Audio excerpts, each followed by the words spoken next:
জনপ্রশাসন মন্ত্রণালয়ের সিনিয়র সচিবের সঙ্গে যুগ্ম সচিবের লেনদেনের রেকর্ড দেশ টিভির হাতে। কোটি টাকার বদলি বাণিজ্য। শনিবার থেকে প্রধান উপদেষ্টার সাথে রাজনৈতিক দলগুলোর আলোচনা শুরু। 2-3 দিনের মধ্যে পূর্ণাঙ্গ সংস্কার কমিশন গঠন। রাজনীতিতে বইছে পরিবর্তনের হাওয়া। আদর্শিক জায়গা ঠিক রেখে শিক্ষার্থীদের কাছে পৌঁছতে চায় ছাত্র শিবির। মুষলধারা বৃষ্টিতে নাকাল নগরবাসী, মোড়ে মোড়ে জলাবদ্ধতা। বিপাকে অফিসগামীরা, জনমনে অসন্তোষ। ড্রেনের সংস্কার না করার কারণেই এই ময়লাটাও জমে আপনার পানিবদ্ধতা হয়। পানি যাওয়ার যে নিষ্কাশনের যে ব্যবস্থা ওইটা বন্ধ হয়ে যায়, এটা পানি জমাট হয়ে যায়। উত্তরাঞ্চলে বন্যার পানি নামলেও বাড়ছে নদী ভাঙন, তলিয়ে যাচ্ছে শত শত ফসলি জমি। শুরু হয়েছে ত্রাণ কার্যক্রম। লেবাননে ইসরায়েলি হামলায় 24 ঘন্টা মৃত্যু 46 জনের। তেল আবিবের শতাধিক রকেট ছুড়ল হিজবুল্লাহ। মধ্যপ্রাচ্যের যুদ্ধের দামামা। দেখছিলেন শিরোনাম সংবাদ সকালের সঙ্গে আছে আমি জেসিকা আবেদিন। এবার বিস্তারিত সংবাদ। ডলারে দিয়েও অর্ধেক 5 কোটি, বাকিটা ক্যাশে। স্যার আপনি যেভাবে বলবেন। হোয়াটসঅ্যাপে চাঞ্চল্যকর কথোপকথন হয় জনপ্রশাসন মন্ত্রণালয়ের সিনিয়র সচিব মোখলেসুর রহমানের সঙ্গে একই মন্ত্রণালয়ের এপিডি উইং এর যুগ্ম সচিব ডক্টর জিয়াউদ্দিন আহমেদের। কোটি কোটি টাকার বিনিময়ে বেসামরিক প্রশাসনে সচিব ও দেশজুড়ে জেলা প্রশাসক বদলির ভয়াবহ গোপন তথ্য এসেছে দেশ টিভির হাতে। হোয়াটসঅ্যাপ কথোপকথনে জনপ্রশাসন সচিব মোখলেসুর রহমান অধীনস্থ যুগ্ম সচিব জিয়াউদ্দিন আহমেদকে বলেন, আরে মিয়া আমি পুরাতন খেলোয়াড়, কেউ কিছু বললে আমার নাম বলবা না, আলী ইমাম স্যার আর আহসান কিবরিয়ার নাম বলবা। বদলি বাণিজ্যের আরো চাঞ্চল্যকর তথ্য দেখুন ফখরুল ইসলামের রিপোর্টে। জনপ্রশাসন মন্ত্রণালয়ের সিনিয়র সচিব মোখলেসুর রহমানের ফোন এটি। 28 অগস্ট থেকে হোয়াটসঅ্যাপ কথোপকথনে একই মন্ত্রণালয়ের এপিডি উইং এর যুগ্ম সচিব জিয়াউদ্দিন আহমেদ মেসেজ আদান প্রদান করছিলেন। জিয়াউদ্দিন আহমেদ লিখছেন, স্যার সবাই প্রশংসা করছে। মোখলেসুর রহমান লিখলেন, কি বলে? উত্তরে জিয়াউদ্দিন লিখেন, স্যার সবাই বলে মোখলেস যোগ্য লোক, মোখলেস হার্ভার্ড থেকে পড়ে আসছে। বদলি বাণিজ্য নিয়ে মেসেজে জনপ্রশাসন সচিব মোখলেসুর রহমান যুগ্ম সচিব জিয়াউদ্দিনকে লিখেন, আমার তেমন দরকার নেই, 5 কোটি হলেই হবে। জিয়াউদ্দিন বলছেন, স্যার আপনার জন্য 10 কোটি রাখবো। সচিব মোখলেসুর রহমান লিখেন, আচ্ছা ঠিক আছে, তোমার যেটা ভালো মনে হয়। টাকা পয়সার প্রতি তেমন লোভ নাই আমার। গোয়েন্দাদের ইঙ্গিত করে বলছেন, গিরগিটিগুলোর দিকে খেয়াল রাখো। মোখলেসুর রহমান আবারও বলেন, ডলারে দিও অর্ধেক 5 কোটি, বাকিটা ক্যাশ দিও আমার লোকের কাছে। জিয়াউদ্দিন উত্তরে বলেন, স্যার আপনি যেভাবে বলবেন। মোখলেসুর রহমান লিখেন, হোয়াটসঅ্যাপ তো, প্রবলেম নাই। জিয়াউদ্দিন উত্তরে বলেন, না স্যার, হাসিনাই পারে নাই, আর এখন তো গোয়েন্দাগুলো দুর্বল হয়ে আছে। কথোপকথনে মোখলেসুর রহমান লিখেন, পারলে 5 কোটি আগে দিও, গোপনে টাইপ করাই নিয়ে আইসো, আমি পাশ করাইয়া দিব, ওদের মধ্য থেকে 3-4 জনকে রাখো। উত্তরে জিয়াউদ্দিন লিখেন, জি স্যার, ফরিদা, সাইফুল, আফরোজা আর তানভীরকে রাখছি। ওপাশ থেকে সচিব মোখলেসুর রহমান জিয়াউদ্দিনকে লেখেন, খুব ভোরে গোপনে আইসো। 1 সেপ্টেম্বর মেসেজে জিয়াউদ্দিন লিখেন, স্যার সব রেডি। মোখলেসুর রহমান উত্তরে বলেন, very good, clear all payment 5 September. I will do their go ASAP, probably on 9 and 10 September. আরেক মেসেজে সচিব মোখলেসুর রহমান এপিডি সম্পর্কে জিয়াউদ্দিনকে লিখেন, তুমি ওরে নিয়ে টেনশন কইরো না, ওরে সিস্টেমে ফেলে দিব। আর কেউ কিছু বললে আমার নাম বলবা না, আলী ইমাম স্যার আর আহসান কিবরিয়ার নাম বলবা। বলবা যে ওনারা সবকিছু ঠিকঠাক করে, ডিসিও ওনারা বানাবে, কারণ পোলাপাইন ওনাদের কাছে পৌঁছাইতে পারবে না। উত্তরে জিয়াউদ্দিন বলে, আতমল স্যারকে হাতে রাখবেন, একটু সাপোর্ট দরকার। মোখলেসুর রহমান প্রতি উত্তরে লেখেন, ঠিক আছে, তুমি এগুলো নিয়ে ভেবো না, আরে মিয়া আমি পুরাতন খেলোয়াড়, তোমরা তোমাদের কাজ করো। আরেক কথোপকথনে মোখলেসুর রহমান জিয়াউদ্দিনকে লিখেন, আপনি স্যার আমার আর আজমের উপর আস্থা রাখেন।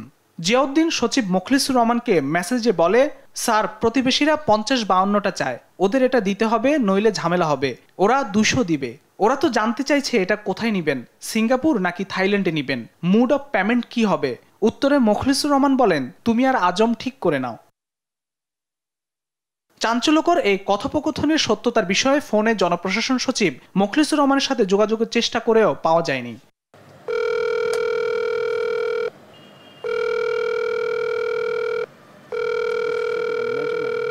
অপরদিকে যুগ্ম সচিব জিয়াউদ্দিন আহমেদের কাছে ফোনে জানতে চাইলে তিনি মেসেজে সচিবের সঙ্গে কথা হয়নি বলে জানান। বিষয়টিকে এআই এর তৈরি বলে চাপা দেওয়ার চেষ্টা করেন। জিয়াউদ্দিন স্যার বলছেন কি বলছেন সচিবের সাথে আমাদের আমি তো জয়েন্ট সেক্রেটারি, ওনার সাথে কথা হয় খুবই লিমিটেড, দেখাই হয় না। ভাই আর কথা বলবোই না। আমি জিয়াউদ্দিন আহমেদ কোনোদিন কোশ্চিন কালেও সচিবকে কোনো মেসেজ করিনি, SMS করিনি, হোয়াটসঅ্যাপ করিনি। আমি এটা আপনাকে রিকোয়েস্ট করছি, আপনি কালকে আসবেন অফিসে, এসে আমি আপনাকে সচিব স্যারের সাথে আমার হোয়াটসঅ্যাপ করে কথোপকথন হয় কিনা সেটা আমি দেখাবো। তবে সচিব মুখলিসুর রহমানের ফোনে সংরক্ষিত জিয়াউদ্দিনের যে নাম্বারটির মেসেজে ফোনে কথোপকথন হয়েছে, একই নম্বরে দেশ টিভিও কথা বলেছে জিয়াউদ্দিনের সঙ্গে। ফখরুল ইসলাম, দেশ টিভি, ঢাকা। আগামী শনিবার থেকে দেশের প্রধান রাজনৈতিক দলগুলোর সাথে আরেক দফা মত বিনিময় করবে অন্তর্বর্তী সরকার। বুধবার সন্ধ্যায় রাজধানীর ফরেন সার্ভিস একাডেমিতে সংবাদ সম্মেলনে তথ্য জানান প্রধান উপদেষ্টা প্রেস সচিব শফিকুল আলম। বলেন, রাষ্ট্র সংস্কারে গঠিত কমিশনের কাজের অগ্রগতি ও চলমান আইন শৃঙ্খলা পরিস্থিতি সম্পর্কে রাজনৈতিক দলগুলোকে অবহিত করতেই এ মত বিনিময়ের আয়োজন। একে একটি চলমান প্রক্রিয়া বলে উল্লেখ করেন প্রেস সচিব। এর আগেও আরো 2 দফায় প্রধান উপদেষ্টা রাজনৈতিক দলগুলোর সঙ্গে মত বিনিময় সভা করেন।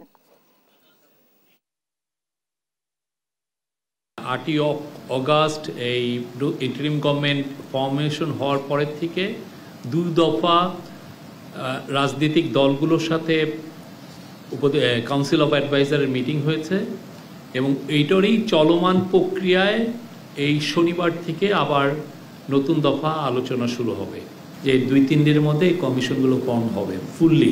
কমিশন কিন্তু প্রধান যখন নাম ঘোষণা হয়েছে তারা কিন্তু কাজ করছে, তাদের টার্মস অফ রেফারেন্সও কিন্তু ঠিক হয়ে গেছে, তারা এখন অফিসের স্পেস খুঁজছেন।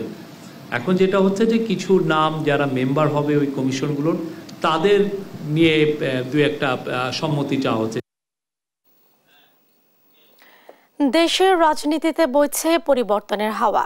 সরব ছাত্র সংগঠনগুলো দীর্ঘদিন পর ক্যাম্পাসগুলোতে প্রকাশ্যে আসছে বাংলাদেশ ইসলামী ছাত্র শিবির। কথা বলছে শিক্ষার্থীদের সঙ্গে। দেশ টিভিকে দেয়া বিশেষ সাক্ষাৎকারে শিবিরের সভাপতি ও সাধারণ সম্পাদক জানান, দেশের জনপ্রিয় সংগঠনগুলোর মধ্যে অন্যতম ছাত্র শিবির। আদর্শিক জায়গা ঠিক রেখে শিক্ষার্থীদের কাছে পৌঁছাতে চান তারা। শাহিদুজ্জামান সাকিবের রিপোর্ট। বিগত স্বৈরাচার সরকারের আমলে নানা কারণে আলোচিত ছিল জামায়াতে ইসলামীর ছাত্র সংগঠন ইসলামী ছাত্র শিবির। 5 আগস্টের পর নতুন করে সামনে এসেছে সংগঠনটির কার্যক্রম। প্রকাশ্যে আসতে থাকে শিবিরের বিভিন্ন ক্যাম্পাস কমিটি। সম্প্রতি দেশ টিভির সঙ্গে কথা বলেছেন সংগঠনটির শীর্ষ 2 নেতা। তারা জানান, শত জুলুম নির্যাতনের মধ্যেও সংগঠন শক্তভাবে টিকিয়ে রেখেছে ছাত্র শিবির। হাসিনার দুঃশাসনের আমলে মিডিয়া আমাদেরকে কোনো দিনই দেখাননি, মিডিয়াতে আমাদেরকে স্থান দেওয়া হয়নি, যার অন্যতম কারণ ছিল যে মিডিয়ার একচ্ছত্র এই ফ্যাসিস্টের নিয়ন্ত্রণ ছিল, যে কারণে মিডিয়া আমাদেরকে সেভাবে দেখায়নি। ছাত্র শিবির সবসময় ক্যাম্পাসে ছিল। শিবির কোথাও পরিচয় দিবে এই ন্যূনতম পরিবেশটুকু রাখা হয়নি। আধিপত্যবাদের বিরুদ্ধে কথা বলেছে, তাদেরকেও শিবির ট্যাগিং করে নির্যাতন করা হয়েছে। নেতারা জানান, পরিবর্তিত পরিস্থিতিতেও আদর্শিক নীতি অটুট থাকবে, তবে রাজনৈতিক কৌশলে কিছুটা পরিবর্তন আনা হবে। সময় বাস্তবতা মানুষকে কৌশল পরিবর্তনের অনেকগুলো বিষয় শেখায়। তো ছাত্র সমাজের পালস বোঝা, তাদের সাইকোলজি বোঝাটা আমাদের জন্য অনেক বেশি গুরুত্বপূর্ণ। তা আমরা সেটা বুঝতে পেরেছি। শুধুমাত্র পরিবর্তন না, বরং সময়ের বাস্তবতার আলোকে সেখানে গুণগত পরিবর্তনটাই ছাত্র সমাজ চাচ্ছে। ইসলামী ছাত্র শিবির এমন একটি ছাত্র সংগঠন, যে ছাত্র সংগঠন তার কর্মপন্থা, কর্মনীতি বা পরিকল্পনা সব সময়ের জন্য আমি মনে করি যথার্থ। বৈষম্য বিরোধী ছাত্র আন্দোলনে শিবিরের সব পর্যায়ের নেতাকর্মীর সরব অংশগ্রহণ ছিল বলেও জানান তারা। ইসলামী ছাত্র শিবিরের সকল পর্যায়ের জনশক্তি আমরা আমাদের সামর্থ্যের আলোকে অংশগ্রহণ করেছি। আমাদের বার্তা একই ছিল, ফ্যাসিস্ট এই রিজিমের বিরুদ্ধে আমাদের বক্তব্য স্পষ্ট ছিল। আমরা এই রিজিমের বিরুদ্ধে অবস্থান নিয়েছি। আমি আন্দোলন চলাকালীনও আমাদের নেতাকর্মীদেরকে এই মেসেজ দিয়েছি যে ভাই, আমরা এখানে দলীয় কোনো পরিচয়, দলীয় কোনো ব্যানার নিয়ে অংশগ্রহণ করব না। আমরা এখানে বৈষম্য বিরোধী প্ল্যাটফর্ম থেকে সকলে মাজলুম হয়ে, সকলে একাকার হয়ে আন্দোলন করব। নেতাকর্মীরা আমাদের এই মেসেজগুলোকে সর্বোচ্চ পরিমাণে ধারণ করেছেন এবং সবার সাথে এক হয়ে কাজ করেছেন। আর হাসিনা সরকারের আমলে ছাত্র শিবির তথ্য সন্ত্রাসের শিকার হয়েছে বলে মন্তব্য করেছেন জামায়াতের আমির ডাক্তার শফিকুর রহমান। শিবির নিয়ে যে ভীতি ছড়ানো হয় এগুলো সম্পূর্ণ উদ্দেশ্যমূলক, কাল্পনিক তথ্য সন্ত্রাস। আমরা তথ্য সন্ত্রাসের শিকার বারবার হয়েছি, তবে আমরা এটার জন্য অত বেশি উদ্বিগ্ন না। অতীতের সব ভুল ত্রুটি দূর করে ছাত্রদের কল্যাণে নতুন করে এগিয়ে যাওয়ার প্রত্যয় জানান শিবির নেতারা। শাহিদুজ্জামান সাকিব, দেশ টিভি, ঢাকা।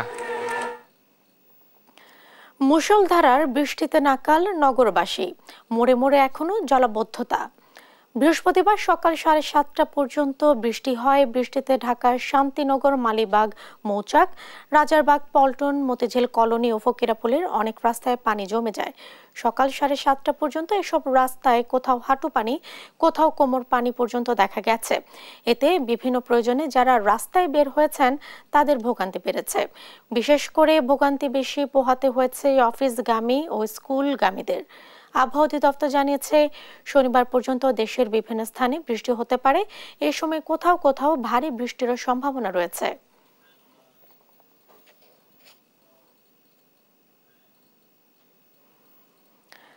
গাজীপুরে বাস চাপায় প্রাণ গেল এক যুবকের। প্রতিবাদে 3টি বাসে আগুন দেয় উত্তেজিত জনতা।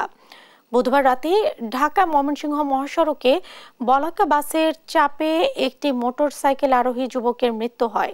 এ সময় আশেপাশে থাকা উত্তেজিত জনতা বলাকা পরিবহনে 3টি বাস আটকে সড়কেই পুড়িয়ে দেয়। রাস্তায় ভিড় থাকায় ফায়ার সার্ভিসের গাড়ি যেতে দেরি হয়। ঘটনাটি ঘটে গাজীপুর মহানগরীর বগুড়া বাইপাস এলাকায়।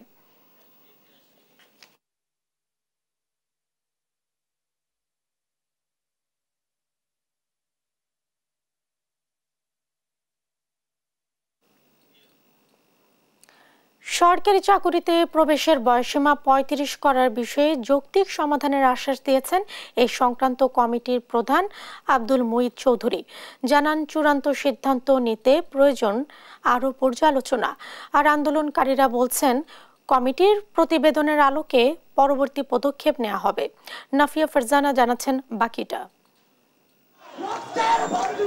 সরকারি চাকরিতে প্রবেশের বয়সসীমা 35 বছর নির্ধারণের জন্য দীর্ঘদিন ধরে দাবি জানিয়ে আসছেন চাকরি প্রত্যাশীরা। গত সরকারের আমলে এ নিয়ে সংসদে আলোচনাও হয়, তবে এটি বাস্তবায়নে আসেনি কোনো সিদ্ধান্ত।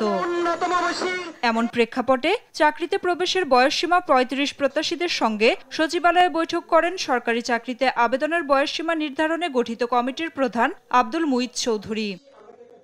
বৈঠক শেষে কমিটির প্রধান আব্দুল মুঈদ চৌধুরী বলেন, সরকারি চাকরিতে প্রবেশের বয়সসীমা 35-এর দাবি যৌক্তিক। তিনি আরো বলেন, বয়সসীমা কত হবে সেটি আরো পর্যালোচনা করে পরবর্তীতে জানানো হবে।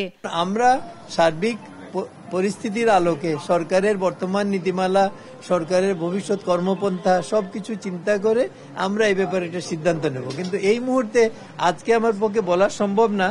তবে তাদের যে বক্তব্যটা, যে বয়স বৃদ্ধি করার যৌক্তিকতা আছে, এই বিষয়ে কোনো সন্দেহ নেই। এদিকে 35 প্রত্যাশী আন্দোলনের সমন্বয়কারী রাসেল আল মাহমুদ বলেন, সরকারি চাকরিতে প্রবেশের বয়সসীমা 35-এর দাবিতে বাস্তবসম্মত সমাধানের আশ্বাস দিয়েছেন কমিটির আহ্বায়ক।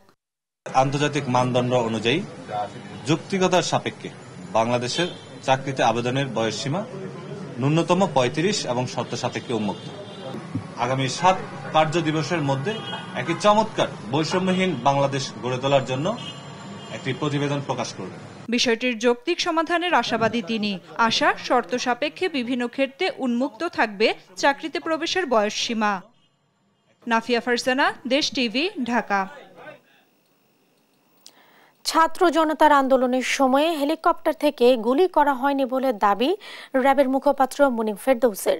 এছাড়া ছাত্র জনতার আন্দোলনে গণহত্যার অন্যতম মাস্টার মাইন্ড স্বরাষ্ট্রমন্ত্রী আসাদুজ্জামান খান কামাল কিভাবে ভারতে পালিয়েছেন তার তথ্য নেই বলে জানিয়েছে সংস্থাটি। বুধবার সকালে রাজধানীর কারওয়ান বাজারে র্যাবের মিডিয়া সেন্টার এক ব্রিফিং এসব তথ্য জানান সংস্থাটি। আরও জানাচ্ছেন ফজলা আদিত্য।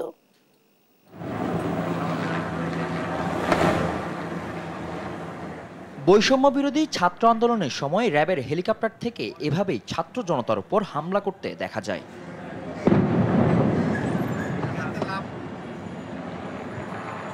আন্দোলনে স্বৈরাচার পতনের পর প্রথমবারের মতো সাংবাদিক সম্মেলনে আসেন র্যাবের লিগ্যাল অ্যান্ড মিডিয়া উইংয়ের পরিচালক লেফটেন্যান্ট কর্নেল মুনিম ফেরদৌস।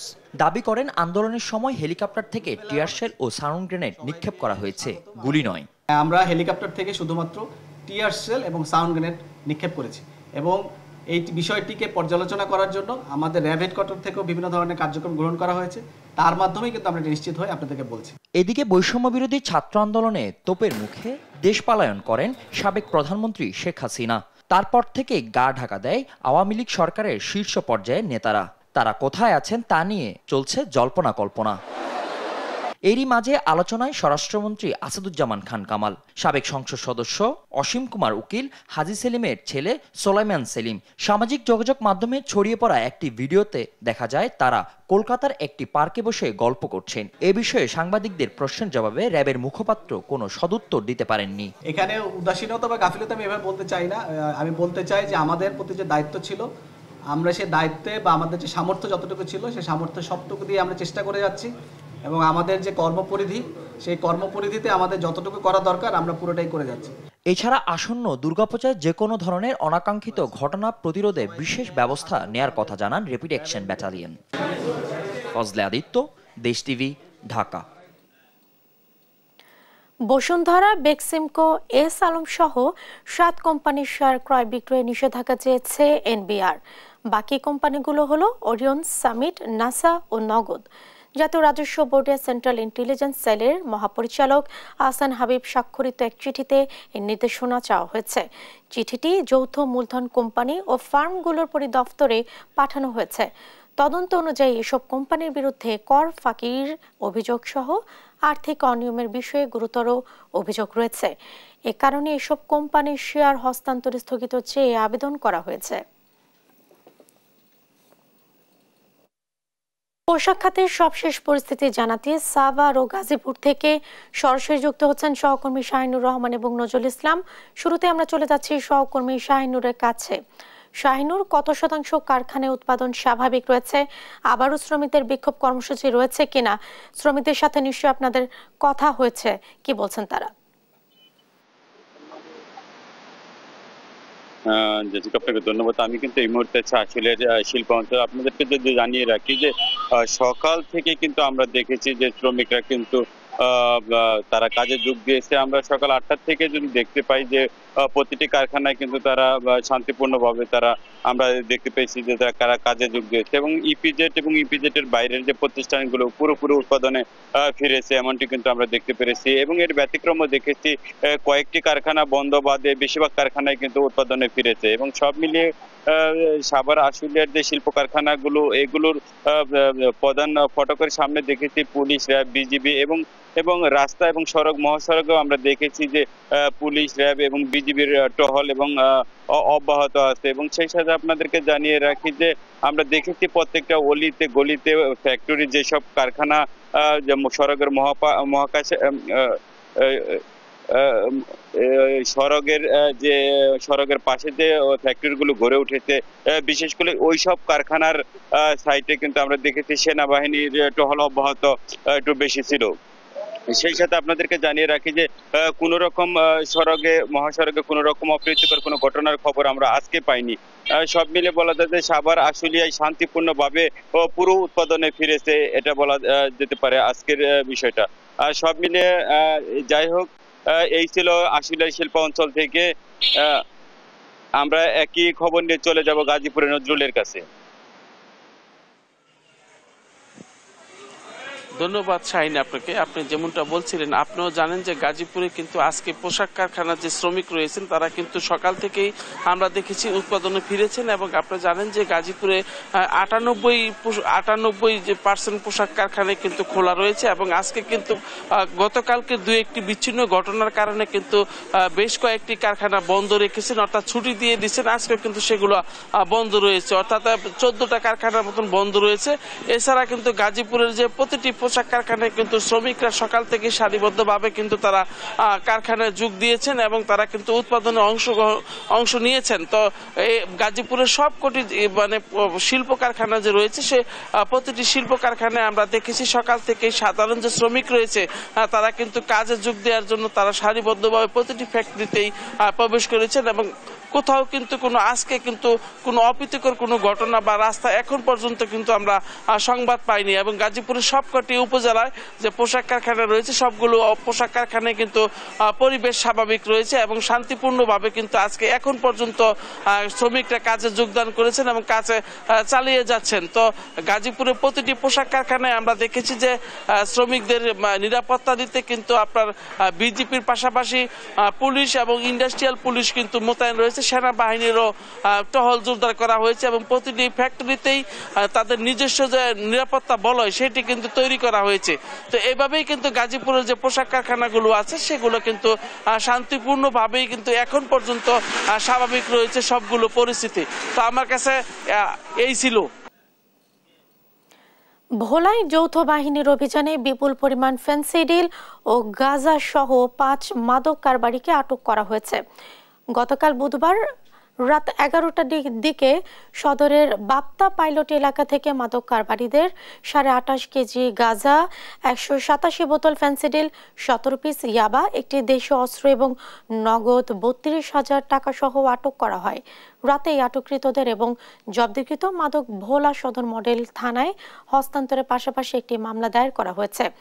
মাদক কারবারিদের আটকের পর রাতেই নৌবাহিনীর ক্যাম্পে গণমাধ্যমের ব্রিফ করে যৌথ বাহিনীর কর্মকর্তারা।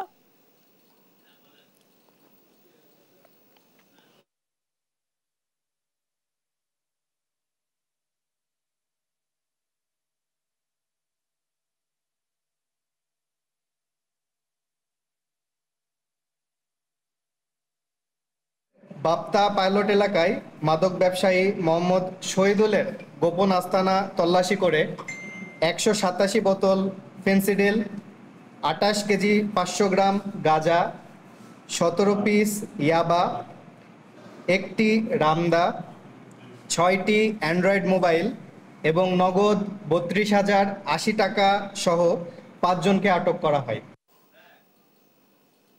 নতুন বাংলাদেশের স্বপ্নে ছাত্র জনতার আন্দোলনে কুষ্টিয়ার পুলিশের গুলিতে আহত হন 500-রও বেশি মানুষ, যাদের মধ্যে অনেকেই হারাতে বসেছে চোখের আলো, কেউ আবার পঙ্গুত্ব বরণের পথে। যাদের অবদানে স্বৈরাচার হাসিনার সরকারের পতন হলো তাদেরই এখন করুণ দশা। পরিবার পরিজন নিয়ে তাদের জীবন যাপন বড়ই মানবেতর। ইরফান রানার ক্যামেরায় কুষ্টিয়া থেকে আরো জানাচ্ছেন নাহিদ হাসান তিতাস। গত 5 আগস্ট ছাত্র জনতার গণ আন্দোলনে পুলিশের গুলিতে আহত হন কুষ্টিয়ার থানাপাড়া এলাকার বাসিন্দা আখতারুজ্জামান আনোয়ার। গত 1 মাস ধরে ঢাকা সহ দেশের বিভিন্ন হাসপাতালে চিকিৎসার পর কোন রকম সুস্থ হয়ে বাড়ি ফিরলেও তার চোখ সহ শরীরের বিভিন্ন স্থানে এখনো রয়ে গেছে 35টির মতো গুলি। হারাতে বসেছেন 2 চোখের আলো। মুখের ভিতর থেকে প্রায় 15টা মতন গুলি বের করছে। এখনো আমার এই মুখের একটা এক্সরে আছে, আপনারা দেখলে বুঝতে পারবেন এখনো প্রায় 35টার উপরে, শুধু আমার এই মুখের মধ্যেই 35টার উপরে। আর এখনো পর্যন্ত সরকারিভাবে কোনো সাহায্য সহযোগিতাকে পাইনি। আখতারুজ্জামানের মতো রাজ আহমেদ, মিতা খাতুন, জহুরুল ইসলাম সহ সকল আহতদেরই একই অবস্থা। সবারই চোখে মুখে যেন দুশ্চিন্তার ছাপ। অনেকেই হারাতে বসেছেন চোখের আলো, অনেকেই আবার পঙ্গুত্বের পথে। কোনো ধরনের সহযোগিতা না মেলাই চিকিৎসার খরচ মেটাতেই পড়েছেন চরম বেকায়দায়। পরিবার পরিজন নিয়ে মানবেতর জীবনযাপন করছেন তারা। পুলিশ আমাকে ঠেকায় গুলি মারেছে, মাজায় লাগি একদম ঠাই দিয়ে গুলিটা বেড়াইছে। 7টা সেলাই দেওয়া লাগেছে, যেদিকে গুলি লাগেছে ওই দিকে 7টা সেলাই দেওয়া লাগেছে এবং আমি তো এখনো বিছানায় পড়েই আছি। এই জায়গাটা কোনো গুলিরই আছে, এই জায়গার 2টো গুলি আছে, এই জায়গার একটা গুলি বের করা হয়েছে। ডাক্তার 3 মাস টাইম দিয়েছে, 3 মাস পরে আমার গুলিটা বের করবে। আমি কোনো অর্থ সহায়তা কোনো জায়গায় পাচ্ছি না, কোনো সরকারের কাছে, কারোর কাছে না। আমি বিছনা যদি পড়ে থাকি আমার শালডাক দেখবে কে? আমার শালডাক পড়াশোনা করার খরচ দেবে কে? বসে আমার তো সংসার অচল, আমার বাড়িতে একটা কাঁচা বাজারও নাই, আমি কিভাবে চলবো? আমার হাঁটার মতন কোনো চলাফেরার কোনো ব্যবস্থা নেই। আমি যে হাঁটা চলা করবো সেই ব্যবস্থা আমার নাই। যাদের অবদানে স্বৈরাচার শেখ হাসিনা সরকারের পতন ঘটেছে তাদেরই এখন করুণ দশা। তাই নতুন সরকারের কাছে উন্নত চিকিৎসা ব্যবস্থা সহ সহযোগিতা চাই তারা। আমরা গুলি খাইছি, চোখে লাগছে, মাথায়, বুকে, মুখে, অনেক জায়গায়, কিন্তু এই গুলি করা আমাদের কেউ বাই করে দিচ্ছে না।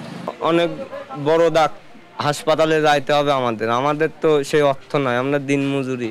ওই কাগজ নিয়ে যাওয়ার পর আমাদের সাথে কেউ দেখা করে না, খালি বলে হ্যাঁ আসবো, কিন্তু কেউ আমাদের সাথে দেখা করে না এই পর্যন্ত। ছাত্র জনতার গণ আন্দোলনে কুষ্টিয়ায় পুলিশের গুলিতে আহত হয় 500 জনের মতো, আর প্রাণ হারায় 9 জন। নাহিদ হাসান তিতাস, দেশ টিভি, কুষ্টিয়া।